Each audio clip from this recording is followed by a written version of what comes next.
माननीय उपसभापति जी,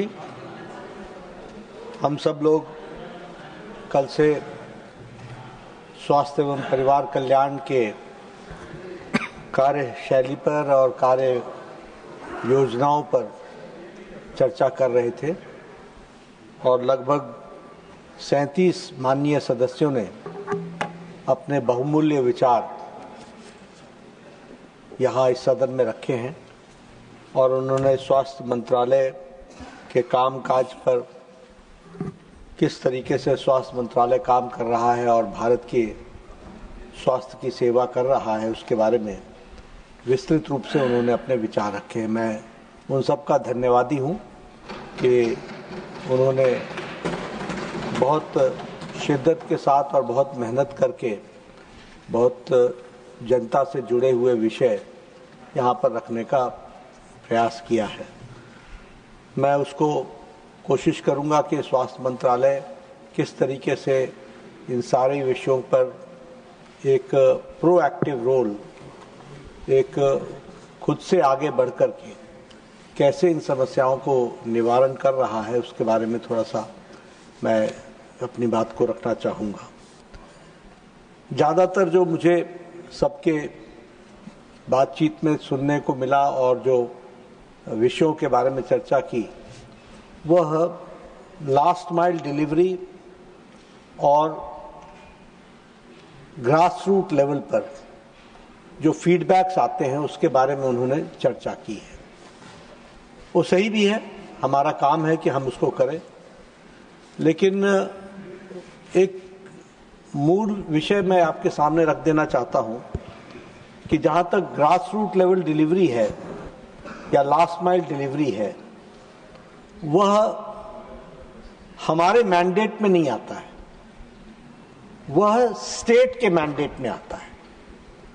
health being a state subject, the implementation, the execution is in the hands of the state governments. और इसीलिए मैं इसको भी प्रोपोर्शनेट ही कहूंगा कि जिसने लास्ट माइल डिलीवरी के बारे में चिंता की और तकलीफ बताई वो उनके स्टेट से जुड़ा हुआ ज्यादा विषय है, और जिसने तारीफ की वो भी उनके स्टेट का रिफ्लेक्शन है जो उसमें से निकल करके आता है। अगर मैं बात करूं तो शेड्यूल 7 में भारत के संविधान में पब्लिक हेल्थ तो स्टेट सब्जेक्ट है ही, लेकिन गवर्नमेंट ऑफ इंडिया का जो रोल है, भारत सरकार का जो रोल है, वह है financial support, technical support, policy making, उसकी प्लानिंग, रिसर्च और डेवलपमेंट, ये हमारे मैंडेट में आता है। और हमारे नेशनल हेल्थ पॉलिसी के टारगेट्स को पूरा करने के लिए जो उनकी हैंड होल्डिंग करनी है स्टेट्स की, जो उनको सपोर्ट देना है, वो भारत सरकार के कार्य के एम्बिट में आता है। इसलिए कई बार जब हम चर्चा करते हैं ये नहीं हो रहा, वो नहीं हो रहा, वो ये नहीं हो रहा, वो नहीं हो रहा, उसमें हमको डिफरेंशिएट करने की जरूरत है कि ये अगर हो रहा है तो कौन कर रहा है, और ये अगर नहीं हो रहा है तो क्यों नहीं हो रहा और कौन कर रहा है, इसका who is the actor, who is to perform, ये हमको समझना चाहिए। Technical support, financial support, hand holding, research orientation, ये सब काम भारत सरकार के अंतर्गत आते हैं। और एक बात और मैं बताना चाहूंगा कि पहले जो हेल्थ पॉलिसी थी, जो लगभग 20 साल पुरानी थी, 2017 के पहले, मेरे ख्याल से शायद 1998-99 में हेल्थ पॉलिसी आई थी, उसका जो फोकस था, जो उसका रुझान था, वो क्यूरेटिव हेल्थ केयर पर था। लेकिन 2017 का जो हेल्थ पॉलिसी प्रधानमंत्री मोदी जी के नेतृत्व में बनी, ये कॉम्प्रिहेंसिव हेल्थ केयर बना है। और इसमें हम लोगों ने जहां क्यूरेटिव का ध्यान रखा वहां प्रिवेंटिव का भी ध्यान रखा, प्रमोटिव हेल्थ केयर को भी ध्यान में रखा, क्यूरेटिव को भी ध्यान में रखा, पैलिएटिव को भी ध्यान में रखा और रिहैबिलिटेटिव को भी ध्यान में रखा। यानी अभी जो हमारी हेल्थ पॉलिसी है वो कॉम्प्रिहेंसिव हेल्थ पॉलिसी है। और इसके साथ साथ ये हम साइलोज में काम करते थे। मैं आपको इसलिए कि ये पॉलिसी से जुड़ा हुआ विषय है और पॉलिसी से जुड़ा हुआ विषय है माननीय उपसभापति जी, इसलिए पॉलिसी इंटरवेंशन करने से कितना फर्क पड़ता है वो मैं बताना चाहता हूं कि 50 साल 60 साल हमारे एमबीबीएस, हमारे एलोपैथी इस बात के लिए झगड़ा करते रहे कि हम एलोपैथी जानते हैं, हम आयुर्वेद नहीं जानते। हम आयुर्वेद जानते हैं, हम होम्योपैथी नहीं जानते। हम होम्योपैथी जानते हैं, हम योग नहीं जानते। हम योग जानते हैं, हम सिद्ध नहीं जानते। हम अगर सिद्ध जानते हैं तो हम अन्य विधाओं को अपना स्थान नहीं देते, सब साइलोज में काम करते थे। स्वास्थ्य विभाग की दृष्टि से जब हम स्वास्थ्य विभाग के कार्य प्रणाली पर चर्चा कर रहे हैं तो प्रधानमंत्री मोदी जी के नेतृत्व में बहुत बड़ा नीतिगत परिवर्तन हुआ है और अब सिर्फ एलोपैथी ही नहीं बट एलोपैथी के साथ साथ को शेयरिंग करते हुए आयुष को जोड़ा गया है। यह बहुत बड़ा काम है, यह बहुत बड़ा नीतिगत निर्णय है, इसका बहुत दूरगामी प्रभाव पड़ने वाला है। आप कभी सोच सकते थे, कल्पना कर सकते थे कि all India institute of medical sciences में कोई क्लास 1 क्वालिटी का कोई आयुष ब्लॉक होगा? कभी कल्पना कर सकते थे? एक तरीके से आयुर्वेद होम्योपैथी का तो एलोपैथी से झगड़ा रहता था। आज हम को शेयरिंग कर रहे हैं, एक ही छत के नीचे दोनों बैठ रहे हैं और सबसे बड़ी बात यह है कि नीतिगत निर्णय में यह बात जोड़ी गई है कि को शेयरिंग के साथ साथ को रेफरल्स भी होंगे, यानी ऑर्थोपेडिक पेशेंट को आयुर्वेदिक के लिए भी रेफर किया जा सकता है और आयुर्वेदिक पेशेंट को एलोपैथी के लिए भी रेफर किया जा सकता है और दोनों विधाएं, और आयुर्वेद नहीं योगा भी हमारे यहां दिल्ली एम्स में अब इंटीग्रेटेड हेल्थ मेडिसिन इसको हम लोगों ने वहां प्रारंभ किया है। अब हेल्थ को हम इंटीग्रेटेड मेडिसिन के रूप में देख रहे हैं।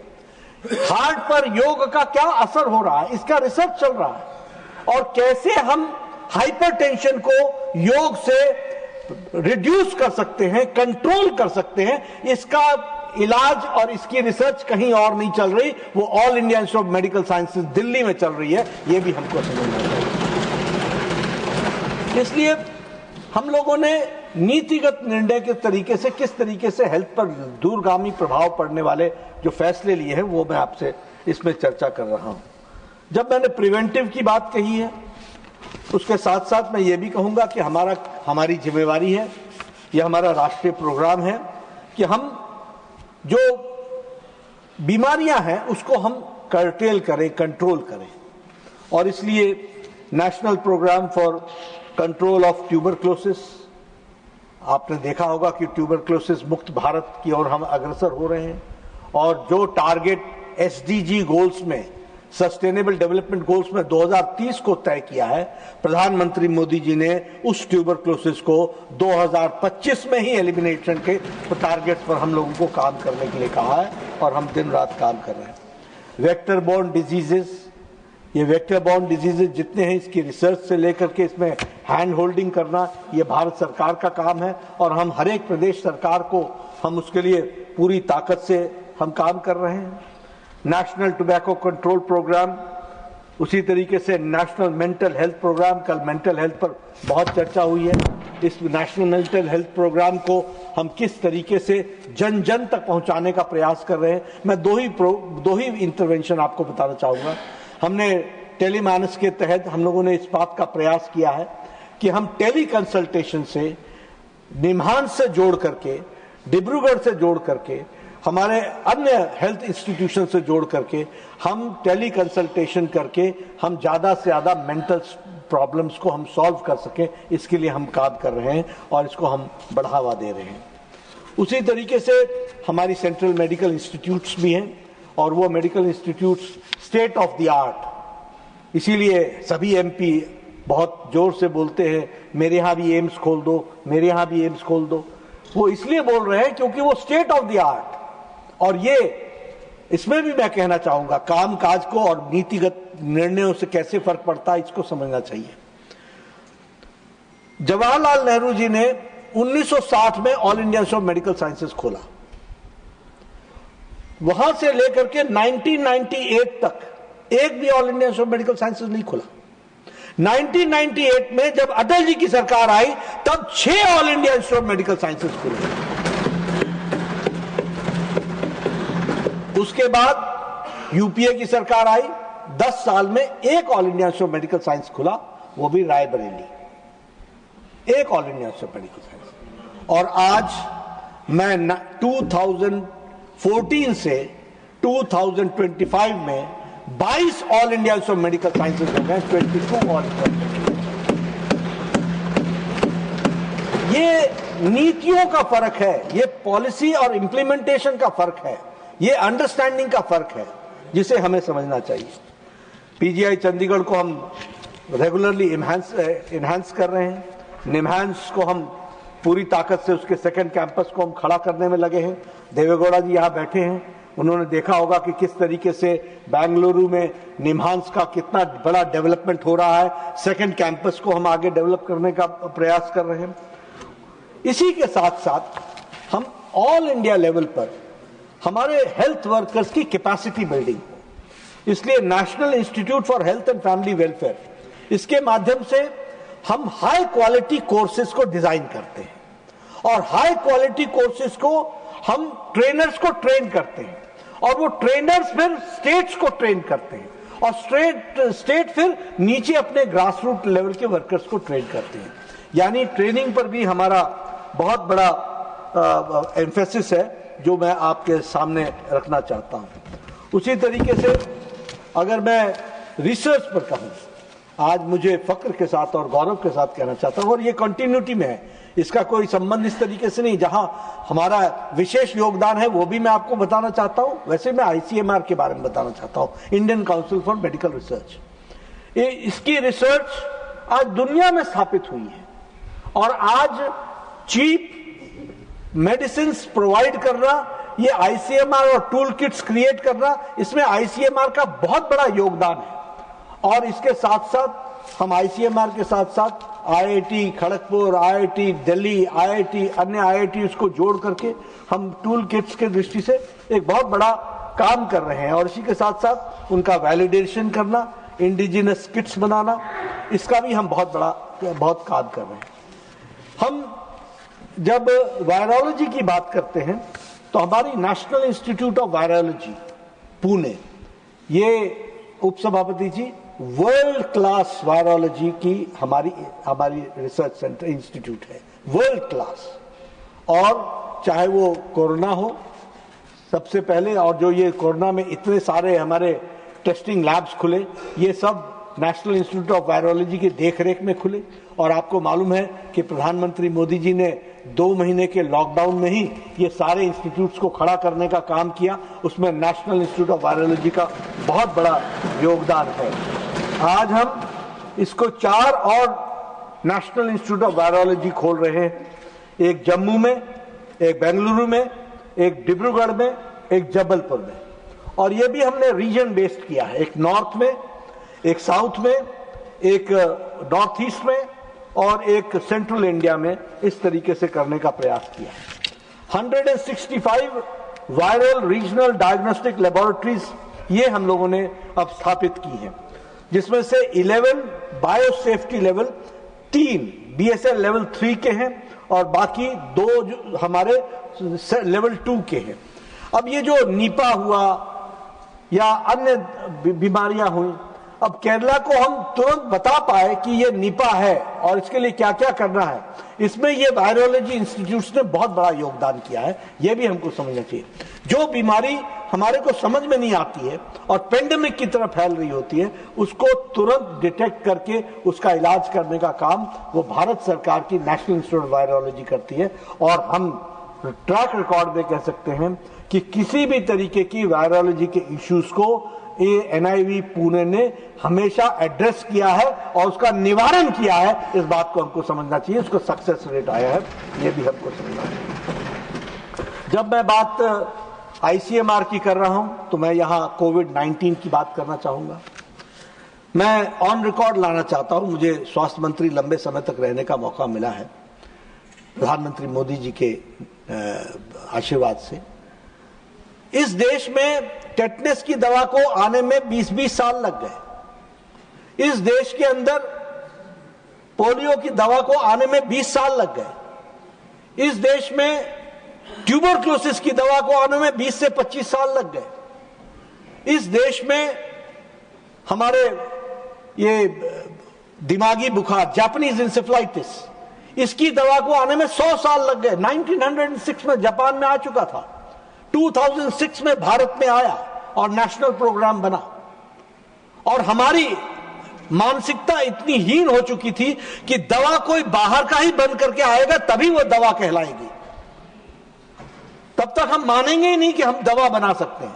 प्रधानमंत्री मोदी जी ने ये हेल्थ के कार्यकलापों को की चर्चा करते हुए मैं बताना चाहता हूं, प्रधानमंत्री मोदी जी के नेतृत्व में 20 जनवरी 2020 को पहला कोविड का केस डिटेक्ट हुआ। 20 अप्रैल 2020 को प्रधानमंत्री मोदी जी ने टास्क फोर्स बैठाया और 9 महीने के अंदर एक नहीं 2 वैक्सीन बना करके दी within the period of 9 months. और अब इस समय अच्छे वातावरण में मैं छीटाकसी करूं ठीक नहीं, लेकिन याद दिलाना चाहता हूं, किसी ने कहा we are not pygmies, we are not guinea pigs. किसी ने कहा ये मोदी वैक्सीन है, किसी ने कहा ये सैफरन वैक्सीन है। वैसे सब छोटी छोटी बातें ट्वीट करते हैं, पर कई ऐसे लोग हैं जिन्होंने वैक्सीन 2-2 बार लगवा ली लेकिन ट्वीट नहीं किया। मैं उनका ट्वीट देख रहा था कि कभी तो वो ट्वीट करेंगे। दूसरों को बताया कि न लगाओ, लेकिन मैं आईसीएमआर को इसके लिए साधुवाद देना चाहता हूं जिसने पूरी तरीके से इसमें अपना योगदान किया। और हम उस वैक्सीन को बनाने में सीरम ने भी और बाकी लोग जो हमारे बायोटेक थे उन्होंने दोनों ने मिल करके इसको बहुत अच्छा अंजाम दिया। ये हमारे सामने है। आज हम टीबी में, ट्यूबरक्लोसिस में हम बहुत तीव्र गति से उसके डिटेक्शन में हम आगे बढ़ रहे हैं। और जैसे पैथो डिटेक्ट टीबी की टेस्टिंग किट है, ये इंडिजिनस मॉलिक्यूलर डायग्नोस्टिक टेस्ट है। ये अब पहले जो हम इस्तेमाल करते थे वो सीबी नैट और ट्रू नैट करते थे। अब हम इसमें एक नया patho detect TB testing kit लेके आए हैं और ये 32 किस्म के टेस्ट और कर सकता है अदर देन ट्यूबरक्लोसिस। ये इसकी खासियत है और यह कॉस्ट को भी बहुत नीचे ला रहा है। तो इस तरीके का कंट्रीब्यूशन भी हमारे ICMR, Indian council for medical research, कर रहा है। उसी तरीके से हमारे आरटी-पीसीआर किट है, वो भी उसको भी हम यूज में ला रहे हैं और ये हमारे स्क्रीनिंग के आउटरीच को बढ़ाने वाला है। और लगभग ये 3300 आरटी-पीसीआर मशीन को इसमें को एग्जिट करेगा। इसको भी हमको समझना चाहिए।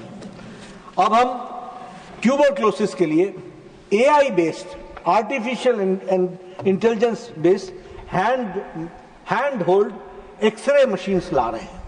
उस एक्सरे मशीन के तहत हम वहीं पर बता देंगे कि यह मल्टी ड्रग रेसिस्टेंट ट्यूबरक्लोसिस है, ऑर्डिनरी ट्यूबरक्लोसिस है।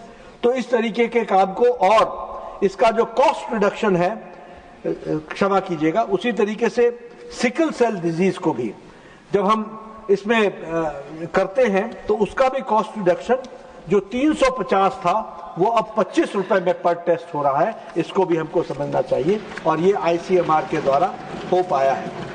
इंडिजिनस टेस्ट में अब हमने जैसे कहा निपा, चांदीपुरा, एमपॉक्स, ये सब हम वो आईसीएमआर के किट्स के कारण कर पा रहे हैं। ये मैं जरूर आपके साथ शेयर करना चाहता हूं। हम जानते हैं कि यूपीए सरकार में NRHM mission, national rural health mission प्रारंभ हुआ था और भारत सरकार की वो सोच थी कि हम नीचे लोगों को स्ट्रेंथन करेंगे और उन्होंने एनआरएचएम को लॉन्च किया। उसमें हम लोगों ने टेक्निकल और फाइनेंशियल सपोर्ट स्टेट्स को दिया, प्राइमरी और सेकेंडरी हेल्थ केयर को में इंटरवेंशंस लाने का प्रयास किया और रूरल और अर्बन प्रोग्राम को और कैसे स्ट्रेंथन किया जाए, ये करने का प्रयास किया है।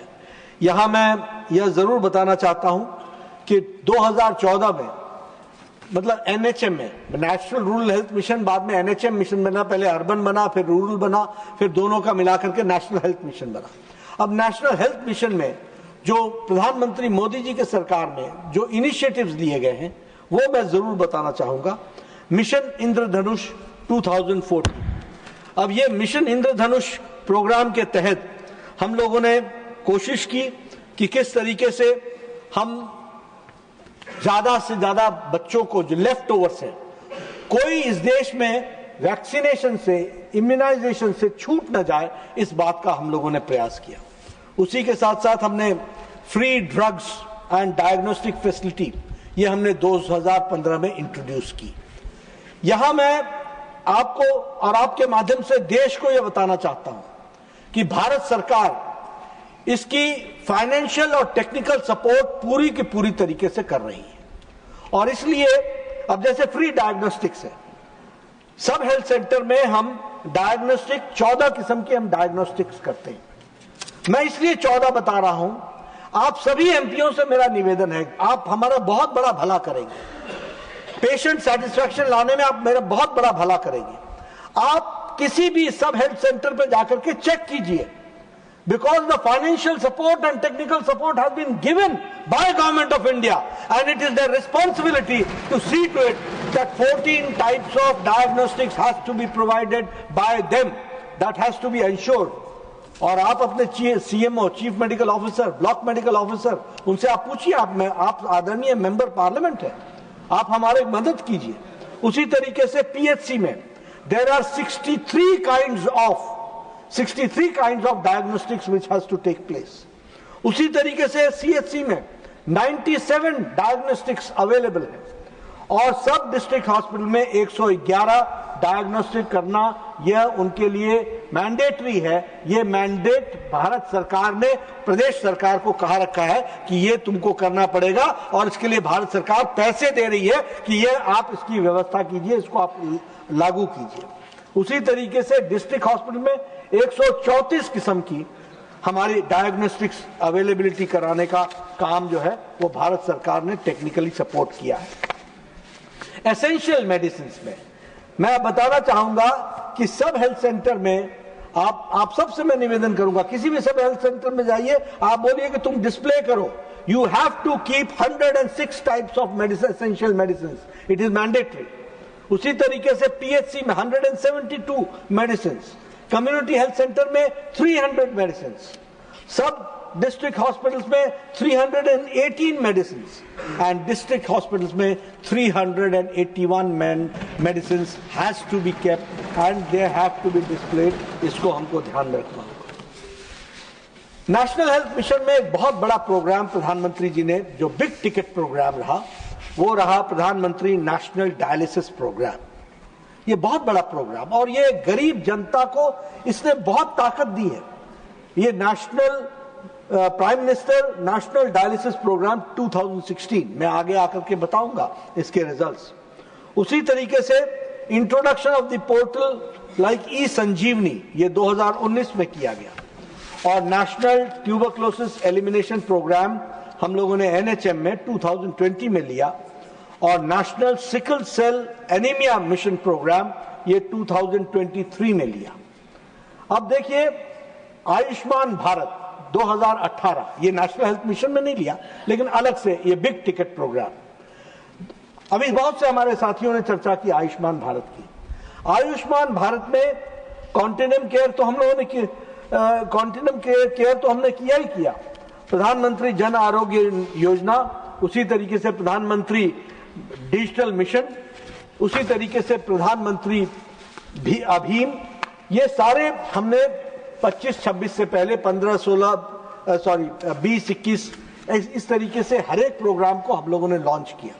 तो स्वास्थ्य का कायाकल्प करने का काम, स्वास्थ्य के हर वल्नरेबल सेक्शंस को, सोसाइटी को किस तरीके से हम मेन स्ट्रीमिंग कर सकें, ये सारे प्रोग्राम में पीएम अभीम, पीएम जय, पीएम हमारा आयुष्मान भारत डिजिटल मिशन, ये सब बहुत बड़ा इसका योगदान है और इसने इंफ्रास्ट्रक्चर के गैप्स को रोकने का काम किया पीएम अभीम ने। पीएम अभीम के बारे में मैं एक बात जरूर कहूंगा कि यह भी हम लोगों ने 64,180 करोड़ प्रधानमंत्री मोदी जी ने 2021-22 से लेकर 2025-26 तक हेल्थ के गैप्स को फुलफिल करने के लिए इंफ्रास्ट्रक्चर पर खर्च करने का जो निर्णय लिया है, ये एक बहुत बड़ा कदम है जिसको हमको समझना चाहिए। आयुष्मान आरोग्य मंदिर जिसके बारे में चर्चा कर रहे थे, ये आयुष्मान आरोग्य मंदिर, this is the first contact point of the patient with the health institutions. और ये इसमें हम न्यूनेटल हेल्थ केयर के साथ care in pregnancy and child birth, childhood and adolescent health care, family planning, contraceptive services, reproductive and health care services, management of communicable diseases, and general outpatient care of acute simple illness and minor ailments, screening, prevention, control and management of non-communicable diseases and chronic communicable diseases like tuberculosis, leprosy. ये और basic oral health care, screening of the basic management of mental ailments and care of the common ophthalmic ENT, elderly and palliative health care and emergency medical services including burns and trauma. इस तरीके के 12 packages ये आयुष्मान आरोग्य मंदिर cover करता है। 12 types of packages ये cover करता है। और सबसे बड़ी बात ये है कि अभी लगभग, मेरे आंकड़े शायद सही नहीं हो, लेकिन 1,75,000 आयुष्मान आरोग्य मंदिर में हम लोगों ने एनक्वास को लागू किया है, नेशनल क्वालिटी एश्योरेंस स्टैंडर्ड्स, और उसमें लगभग हम अभी 5-7 हजार के बीच होगा। ये आंकड़े मेरे करेक्ट नहीं होंगे, मैं करेक्ट हाउस को अवगत करा दूंगा, टेबल पर रख दूंगा। लेकिन वो एनक्वास यानी these are not going to remain just Ayushman Arogya Mandir, no, they will be NQAS. ये नेशनल क्वालिटी एश्योरेंस स्टैंडर्ड्स के साथ ये युक्त तो होंगे ताकि वो क्वालिटी हेल्थ केयर डिलीवरी कर सके। इसका हम प्रयास कर रहे हैं और इस ओर हम अग्रसर हो रहे हैं। ये सभापति जी, मैं इसलिए ये सारी बातें कह रहा हूं कि पॉलिसी मेकिंग और पॉलिसी इंप्लीमेंटेशन से ग्रास रूट लेवल पर हम कैसे परिवर्तन लाने का प्रयास कर रहे हैं, जो भारत सरकार का मैंडेट है उसके ऊपर मैं प्रकाश डालने का प्रयास कर रहा हूं। और मुझे लगता है कि वो जरूर हम सारे साथियों को बताने में सक्षम हो रहे होंगे। उसी तरीके से मेडिकल एजुकेशन, अब मेडिकल एजुकेशन भी हमारे 7th शेड्यूल में है, उसका रेगुलेशन करना हमारा काम है। आप सब जानते होंगे कि एक लंबी यात्रा हम लोगों ने की है, MCI से हम NMC तक पहुंचे हैं, और NMC तक पहुंचे हैं मैं, जयराम रमेश जी उस समय और हमारे राम गोपाल जी दोनों हेल्थ के कमेटी के उस समय चेयरमैन रहे, स्टैंडिंग कमेटी के चेयरमैन रहे। आप लोगों का उसमें बहुत पॉजिटिव इनपुट मिला। लेकिन we have taken a long leap in medical education and quality medical education in delivering, उसका एक बहुत बड़ा योगदान रहा है, ये हम कहना चाहेंगे। यहाँ हम जब इसकी बात करते हैं तो मेडिकल एजुकेशन की जब बात करते हैं तो रेगुलेटरी बॉडी तो है ही, वो डेंटल में भी हम डेंटल काउंसिल ऑफ इंडिया से हम अब आगे बढ़ रहे हैं, और उसी तरीके से नर्सिंग एंड मिडवाइफरी में भी हम रेगुलेशंस को और स्ट्रेंथन कर रहे हैं। हमने PMSSY में, प्रधानमंत्री स्वास्थ्य सुरक्षा योजना के तहत, हमने रीजनल इम्बैलेंस को बैलेंस करने का प्रयास किया है, और इसीलिए हम लोगों ने affordable reliable tertiary health care को हम लोगों ने ऑगमेंट किया है, और इसी के तहत हमने 22 all India institute of medical sciences और इसके साथ साथ 75 नए गवर्नमेंट मेडिकल कॉलेजेस खोले हैं और उनका अपग्रेडेशन किया है। एक हेल्थ एक्सपेंडिचर पर चर्चा कई लोगों ने की है, लगभग तिरुचि श्रीवास जी से लेकर के फौजिया खान, मैडम फौजिया खान से लेकर के सभी लोगों ने, सुखविंदर शेखर जी ने भी, सभी प्रैक्टिकली सभी लोगों ने इस पर चर्चा की है। मैं यहाँ एक बात कहना चाहता हूँ कि it was only in 2007 health policy that we decided that the GDP का 2.5% will be spent on health. In 2013-14, the government health expenditure, which includes state and center, was 1.15, and when the policy was enunciated, it was 1.35, and now it is 1.84, and we are going very steadily towards 2.5. यहाँ मैं ये भी बताना चाहूँगा कि allocation of funds में 2014-15 में हम 37,000 या 38,000 करोड़ पर खड़े थे, आज हम 99 या यो मानिए कि 1 लाख करोड़ पर हम खड़े हैं। We are spending 1 lakh crore. इस तरीके से हम लोगों ने इसको आगे बढ़ाने का प्रयास किया है। ये हमारी कोशिश रही है और इसमें हमको सफलता भी मिली है और अच्छी सफलता मिली है।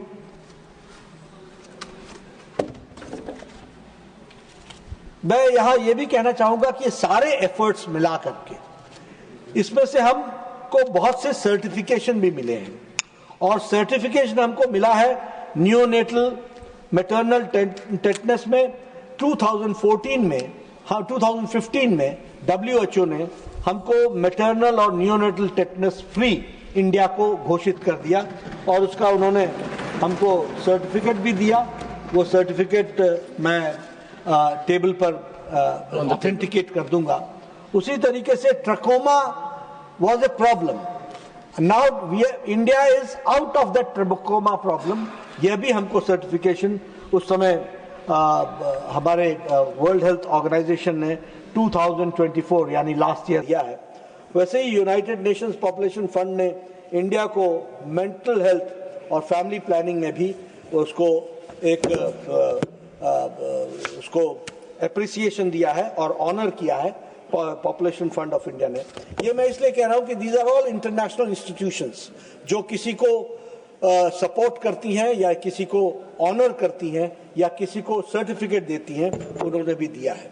मैंने लोकसभा में भी और राज्यसभा में भी कुछ क्वेश्चंस के आंसर्स में इस बात को कहा है, लेकिन ये हम सब के लिए बहुत ही फख्र की बात है कि हम मैटरनल मॉर्टेलिटी रेशियो में, ये सबका इफेक्ट है, ये एक कलेक्टिव एफर्ट के माध्यम से जो चीजें निकल करके आई हैं कि मैटरनल मॉर्टेलिटी रेशियो में आज ग्लोबल डिक्लाइन 42% है सभापति जी, और भारत का डिक्लाइन 83% है। ठीक है, उसी तरीके से इन्फेंट मॉर्टेलिटी रेट में global decline is 55% and India's decline is 69%. उसी तरीके से अंडर 5 mortality में decline is 58% and Indian decline is 75%. अगर मैं प्रधानमंत्री नेशनल डायलिसिस प्रोग्राम की बात करूं और आयुष्मान जन आरोग्य योजना की बात करूं, पीएम जय, ये दो प्रोग्राम्स में आउट ऑफ पॉकेट एक्सपेंडिचर यानी गरीब आदमी के जेब से निकलने वाला पैसा, आउट ऑफ पॉकेट एक्सपेंडिचर जो पॉकेट से निकलता है, उसमें there has been a huge reduction.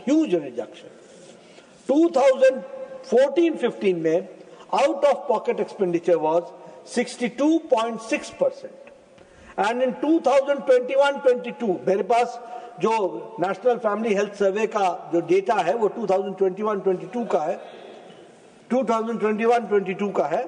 वो टोटल हेल्थ एक्सपेंडिचर जो है वो the reduction is 39 has been 62.6 has been reduced to 39.4% out of pocket expenditure. ये हमको समझना चाहिए। और मैं ये भी कहना चाहूंगा कि ये जो प्रधानमंत्री नेशनल डायलिसिस प्रोग्राम है, इस प्रधानमंत्री नेशनल डायलिसिस प्रोग्राम में out of pocket expenditure has come to reduction has been 16,000 crore. 16,000 crore patient का बचा है। 8,000 करोड़ से वो प्रधानमंत्री नेशनल डायलिसिस प्रोग्राम के तहत बचा है और 8,000 करोड़ डायलिसिस थ्रू प्रधानमंत्री जन आरोग्य योजना के तहत बचा है। टोटल 16,000 करोड़ रुपीस गरीब आदमी का, ये गरीब आदमी को ये फैसिलिटी मिली है, ये भी हमको ध्यान में रखना चाहिए। You can ask questions later on. Please. I'll get back to you. Pradhan Mantri National Dialysis Program, now it is covering 748 districts in 36 states and all union territories. There are 1,575 dialysis centers and the number of patients covered, ये बात आप ध्यान में लीजिएगा, the number of patients covered is 26,49,000 patients have been covered under Pradhan Mantri National Dialysis Program और 3,17,00,000 sessions dialysis के हो चुके हैं प्रधानमंत्री डायलिसिस प्रोग्राम के तहत। ये हमको ध्यान में रखना चाहिए।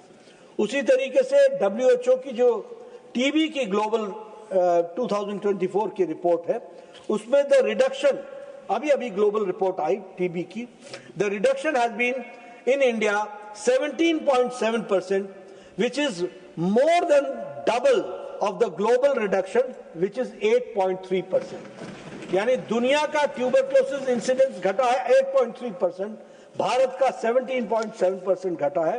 ये हमको ध्यान में रखना चाहिए। और उसी तरीके से reduction of mortality has been 21% and the treatment coverage enhanced is 32%। और अभी जो टीबी मुक्त भारत 100 दिन का चल रहा है, इसके बाद जो रिजल्ट्स आएंगे वो बहुत चौंकाने वाले आएंगे। उस तरीके से एग्जॉस्टिव प्रोग्राम्स किया जा रहा है।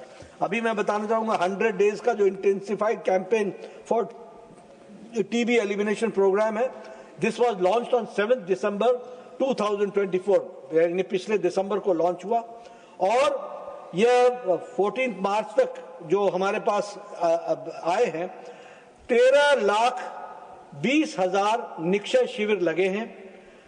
लगभग 12 करोड़ 6 लाख लोगों की स्क्रीनिंग हो गई है और 6,90,000 ट्यूबरक्लोसिस के नए पेशेंट डिटेक्ट हुए हैं। इस तरीके से ये टीबी मुक्त भारत में हम काम कर रहे हैं।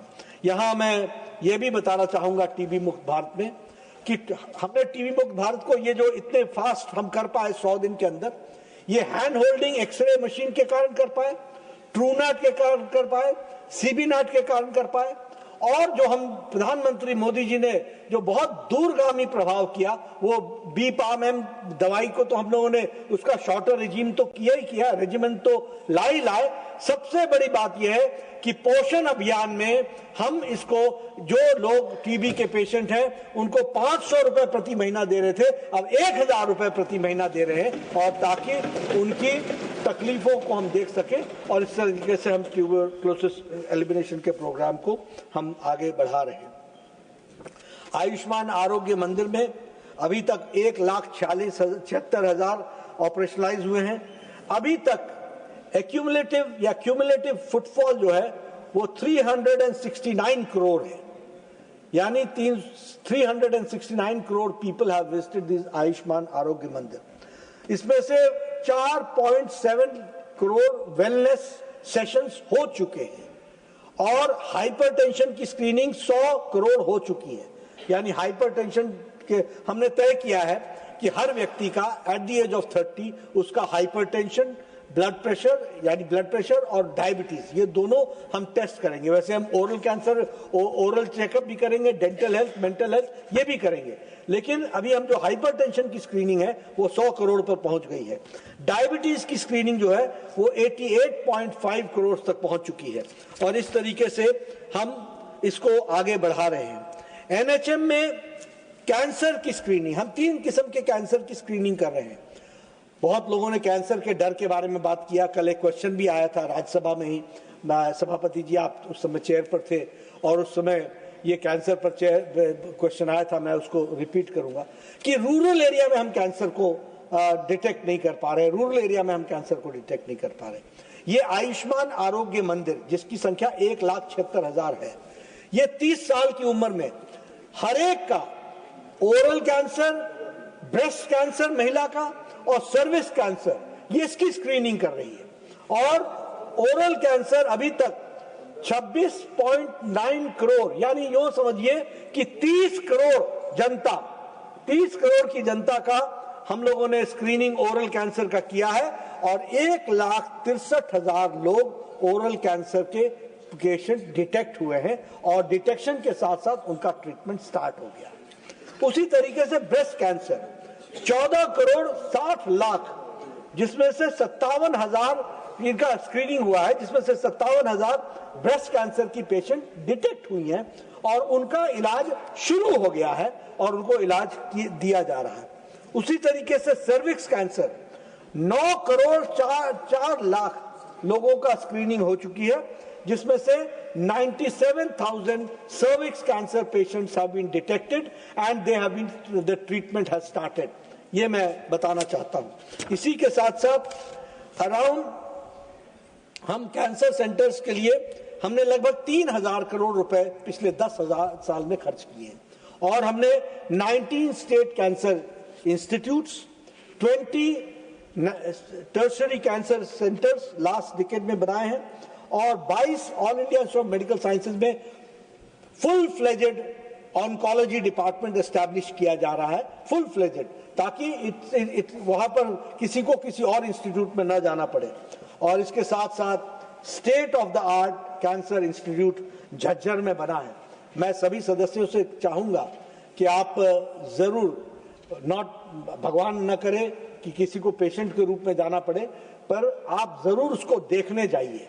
स्टेट ऑफ द आर्ट, जो वर्ल्ड स्टैंडर्ड्स हैं, उसमें one of the best cancer institute के रूप में प्रधानमंत्री मोदी जी के नेतृत्व में वो उभर करके आया है और वहां रिसर्च के साथ साथ लेटेस्ट इक्विपमेंट्स, और कोई भी ऐसी कैंसर का इक्विपमेंट नहीं है जो दुनिया में और वहां ना हो, इस तरीके की व्यवस्था वहां की गई है और उसको हम आगे बढ़ाने का काम कर रहे हैं। उसी तरीके से चितरंजन कैंसर इंस्टीट्यूट जो कैलकाटा में है, उसको भी हमने 500 करोड़ रुपीस दे करके उसको भी हम, उसकी एनहांसमेंट को भी हम आगे बढ़ा रहे हैं। National sickle cell elimination programme, जो मैंने आपको बताया कि 2023 में उसको प्रारंभ किया था, 2023 में लॉन्च हुआ था। अभी तक इसमें persons screened are 4.8 crore, 4 crore 80 lakh लोगों की स्क्रीनिंग हो चुकी है और sickle cell card 1 crore 65 lakh लोगों को दे दिया गया, 1 करोड़ 65 लाख लोगों को दे दिया गया। मैं यहाँ एक जस्ट आपको डेमोन्स्ट्रेशन देना चाहूंगा। ये बड़ा इंटरेस्टिंग, हमारे प्रधानमंत्री मोदी जी किस तरीके से इनोवेटिव तरीके से ये जो कार्ड डिस्ट्रीब्यूशन की बात कही गई है सिकल सेल की, वो ये कार्ड है। ये एक व्यक्ति का, 2 व्यक्तियों का कार्ड है, जिसमें ये आप देखेंगे इसमें होल्स बने हुए हैं, होल्स। ये होल्स जब आप हर एक का किस किस्म का सिकल प्रॉब्लम है वो उसके अनुसार ये होल्स बने हुए हैं। जब सिकल सेल के पेशेंट को इस कार्ड पर तो उसको सुविधा मिली रही है, दवाई तो मिलेगी, लेकिन अगर उसकी शादी होनी है तो ये मैच करना चाहिए। अगर ये इसके साथ कलर में मैच कर जाएगा तो the marriage can take place, otherwise the marriage should not take place, otherwise you will be giving birth to another sickle child। यानी आज हम फुल प्रूफ प्रोग्राम प्रधानमंत्री मोदी जी के सोच के कारण हम ये इसको कर पाए हैं और ये मैं इसलिए बताना चाहता था हाउस को कि सिकल सेल में, फ्यूचर में सिकल सेल को हमने रोकने का प्रयास किस तरीके से किया है ताकि हम newborn child should not be sickle cell के साथ वो पैदा ना हो, तो इसकी हम लोगों ने चिंता की है और इस तरीके से इसको आगे बढ़ाने का प्रयास किया है। एक चर्चा आई shortage of faculty in all India institute of medical sciences और उसमें शॉर्टेज के बारे में बात की गई। मैं बार बार बोलता हूं और मैं आप सबसे इसके बारे में बोलूंगा। कल सब लोग भी चर्चा कर रहे थे, इधर से भी चर्चा आई कि AIIMS is a brand, AIIMS is a brand.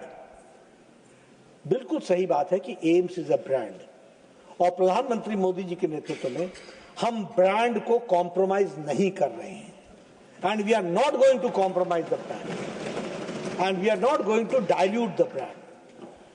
All India institute of medical sciences में आदमी क्यों आता है? इसलिए आता है कि उसका एक कल्चर है। वो कल्चर क्या है कि डॉक्टर अपनी जान खपा देता है लेकिन मरीज की जान बचाता है और वह उसको बचाने के लिए हर संभव प्रयास करता है। हमने कोशिश की है सभापति जी कि हम all India institute of medical sciences में हमारे all India institute of medical sciences के ट्रेंड कल्चर में से निकले हुए लोगों को ज्यादा से ज्यादा लोगों को लाएं, but at the same time all national institutes, PGI हमारा है, जिपमर है, हमारा निग्रिम्स है, हमारे बाकी इंस्टीट्यूट्स हैं, बाकी हमारे किंग जॉर्ज मेडिकल कॉलेज है, पीजीआई लखनऊ है, ऐसे ऑल जितने भी हमारे प्रेस्टिजियस इंस्टीट्यूट्स हैं, वेलोर है, जितने भी प्रेस्टिजियस इंस्टीट्यूट्स हैं, इनसे हम ड्रॉइंग कर रहे हैं। लेकिन हमने, और एक बात मैं बता दूं कि ये जो पहला ऑल इंडिया मेडिकल साइंसेज है, this came in 1960, but it came in recognition in 1980s। 80 के दशक में ये इसके फुल फ्लेजेड डिपार्टमेंट बने। हमारे डिपार्टमेंट्स को बनने में उस समय 20 साल लगते थे। मैं कहता हूं कि हमारे डिपार्टमेंट्स को अच्छी तरीके से फुल फ्लेजेड फंक्शन करने में 8 से 10 साल तो लगेंगे। इसीलिए हम कहते हैं, हम इंटरव्यूज देते हैं, every year we are taking interviews, every year. हमने स्थानीय सिलेक्शन कमेटी बना दी है, और स्थानीय सिलेक्शन कमेटी में हमने all India institute of medical sciences, PGI और जितने भी हमारे ऑल इंडिया इंस्टीट्यूट्स हैं, उनके हमने सिलेक्शन कमेटी के मेंबर्स रखे हैं।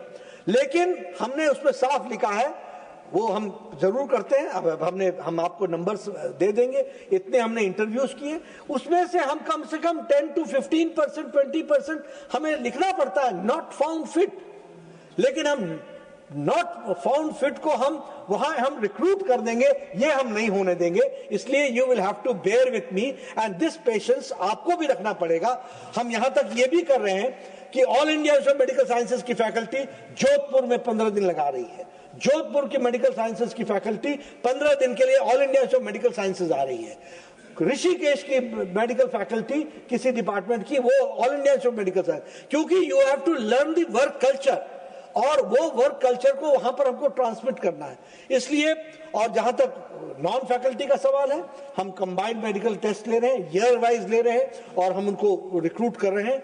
लेकिन आप देखिए, अगर एक्सपेंशन 10 साल के अंदर 22 में ऑल इंडिया मेडिकल साइंसेज आएंगे, तो उसके एक्सपेंशन के अनुसार उसी स्कोप, उसी लेवल पर वैकेंसीज भी होंगी, और उस वैकेंसीज को पूरा करना ये हमारी जिम्मेवारी होगी। We are going as fast as we can do and as we can go. And मैं उनको ये जरूर विश्वास दिलाना चाहता हूं कि हम इसमें हम निश्चित रूप से उसको हम आगे बढ़ाने का प्रयास करेंगे। एक कंसर्न सबका आया था, मैं अपने आप को उस बात को साथ शामिल करता हूं, वो है आशा वर्कर्स के बारे में।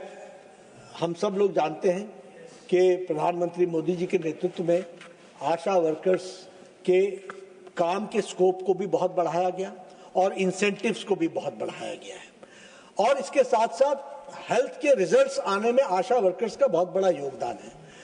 मैं इतना ही कहना चाहूंगा, क्योंकि मिशन स्टीयरिंग ग्रुप ने इसमें आशा वर्कर्स के फाइनेंशियल सिचुएशंस को ध्यान में रखते हुए हर एक इंसेंटिव्स में उनको इंसेंटिवाइज किया है, और यह बहुत ही फॉर्मिडेबल इंसेंटिवाइज किया गया है, जिससे उनको लाभ मिलने वाला है, और उनके तमाम दिक्कतों को देखने का पूरा प्रयास किया जा रहा है। लेकिन ये प्रधानमंत्री मोदी जी के ही नेतृत्व में है कि उनको हम प्रधानमंत्री जन आरोग्य योजना में, यानी आयुष्मान भारत में उनको जोड़ा गया है, और उनके परिवार को जोड़ा गया है, और इसके साथ साथ उनको हम प्रधानमंत्री जीवन ज्योति बीमा योजना में उनको जोड़ा गया है। तो इसलिए उनके सोशल सिक्योरिटी के पार्ट को पूरी तरीके से हम लोगों ने एड्रेस करने का प्रयास किया है, और उसको देखने का प्रयास किया है। और ये